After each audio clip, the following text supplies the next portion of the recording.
فلما ذهبوا به واجمعوا، اور جب پھر وہ اس کو لے گئے اور پھر اب وہ متفق ہو گئے. اجمعوا کے بعد علا کا صلہ جو ہے یہاں پر محذوف ہے. علا ان یجعلوه فی غیابۃ الجب، انہوں نے اپنی یہ بات اب پوری جمع کر لی، اپنا پوری رائے ایک کر کے، ایک آ کر کے، اور وہ یہ کہ اب اسے غیابۃ الجب کے اندر رکھنے چلے.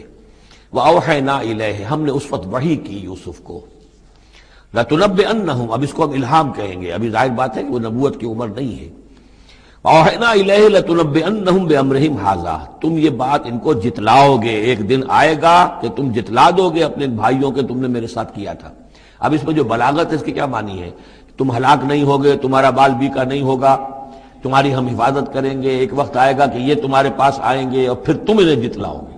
تو گویا کہ پوری داستان جو ہے ایک ان کی حوصلہ افزائی کے لیے وہ سارا ایک لفظ کے اندر ہے لَتُنَبِّئَنَّهُمْ بِأَمْرِهِمْ هَٰذَا وَهُمْ لَا يَشْعُرُونَ، اور اس وقت انہیں اندازہ بھی نہیں ہوگا کہ کون ان سے بات کر رہا ہے.